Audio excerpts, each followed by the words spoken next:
Victoria is going to pin Lita in 7.5 minutes here to retain the WWE Women's title. Keller would say what you'd expect, some mistimed moves, but a spirited effort overall. Kim and Molly attacked Victoria and Lita afterwards.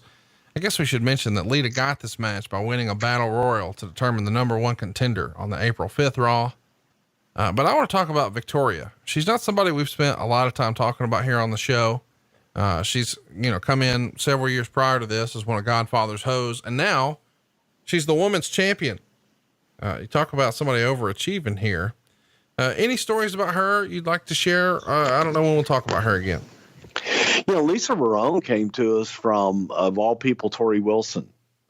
Tori had done modeling, and Lisa was a fitness model out in California, looking to do something else and do something different. And Tori thought that she would be great for the wrestling business, gave me her information, her card, and I called her, said that, is this something you would be interested in? Maybe we could train you. She immediately went out and found someone to train her. She just started calling people. Hey, who do you know? And she went to Rick Bassman's UPW out in California. And we hired her. We sent her, we had her stay there for a little while and train because we were using her for the host stuff. And she was one of those that trained on the go. So we brought her and we sent her to different developmental territories. But you talk about somebody that had drive and determination. Jesus Christ. Lisa just did whatever she could and went wherever she could to learn. And every day she would be in the ring early, trying to learn something new, because I don't think that the rest of the female talent knew how inexperienced she really was.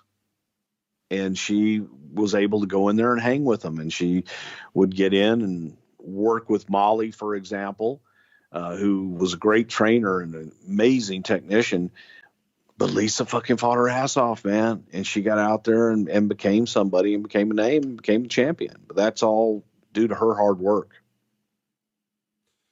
Well, the hard work going into this next match is incredible. If you don't watch anything else this week in wrestling, I'm going to encourage you to stop what you're doing and go fire up Backlash 2004 and watch Randy Orton and Cactus Jack create some magic for 23 minutes and 5 seconds.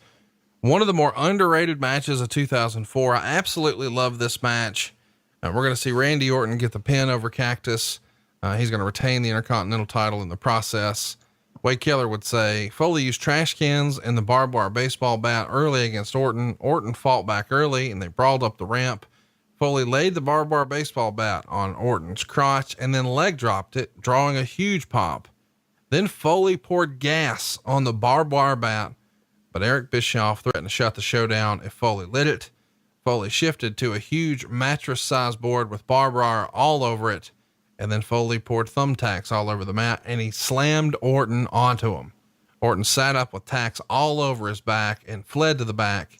Foley chased him down and threw him off the stage onto a platform of boards. And then Foley threw an elbow off the stage in the big spot of the match. Orton kicked out of the pin attempt. Back in the ring, Orton made a Superman comeback and hit Foley with the bat. And then Foley returned fire with Mr. Sacco. Orton escaped with a low blow and then hit his RKO finisher onto the barbed wire bat for the finish. 4.5 stars.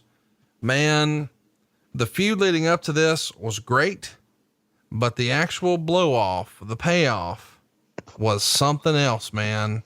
I didn't think I would see barbed wire bats. I didn't think I would see Randy Orton taking a bump into thumbtacks. This is crazy. Wade Keller loved it. He gave it 4.5 stars. I did too. I was not the biggest Randy Orton fan before this. I don't know why. I just never really connected to him, but on the heels of this, I was like, okay, I'm in. Talk to me about the match. And then I want to talk about the silliness of the thumbtack spot. I mean, holy cow. How does that slip through and how is that discussed with Vince and Randy? And it just feels like something that you wouldn't think would happen here, but it did.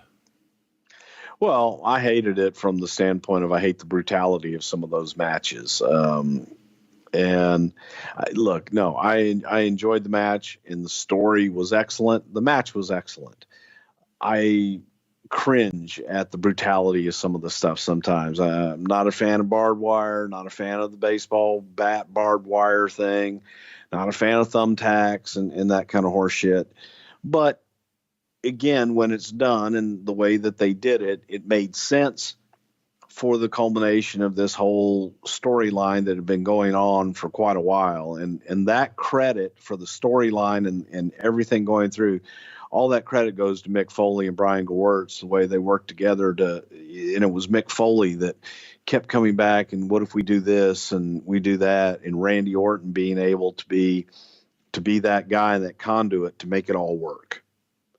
So, hats off to them. It was a tremendous story and the kind of thing that Mick Foley does so well. It's you give Mick a long-term deal and Mick is going to get the most that he can out of it. And you have a great worker like Randy Orton that can tell that story. Here's a young punk kid disrespecting the grizzled vet who's done everything under the sun to earn his reputation. And now Randy gets to experience all of the things that the grizzled vet experienced in an entire career in one match. That was the story. And that was the thing that really helped solidify Randy even more so. It was every step along the way with the Randy Orton story helped solidify him as this tremendous worker and talent that belonged in the position he was in. And I just thought it was one of the best stories ever told. Both guys played their part tremendously, but the brutality of those things, sometimes I cringe watching them because I'm always afraid somebody's going to get seriously hurt, regardless of how well it's all thought out and how safe it may be. I just cringe. Well, I did too, but I don't know these guys I did back then. So, I was all about it. This was super fun. And I thought it was probably the biggest thing that Orton had done in his career, probably the biggest win of his career. I know he's the Intercontinental Champion, but Foley's been positioned, as the world champ and a pay-per-view headliner and a WrestleMania headliner.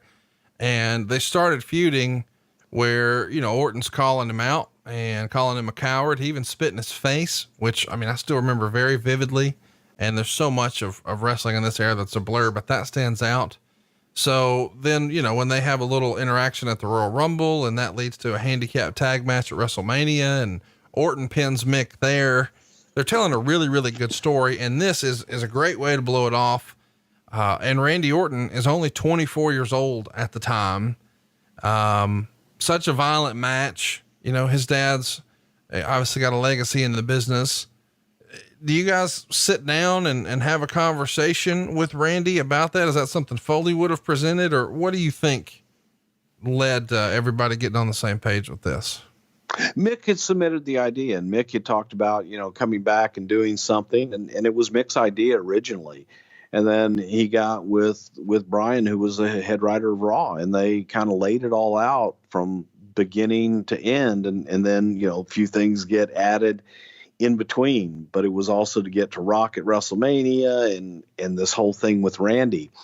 But it was a great story and got with Randy, who was happy and willing to do anything. And he loved working with Mick and got to that point where, we can tell this story.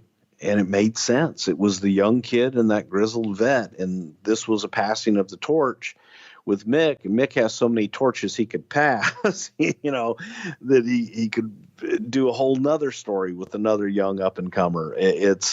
That's the beauty of a character like Mick Foley and the human being as well, to be able to get this shit over.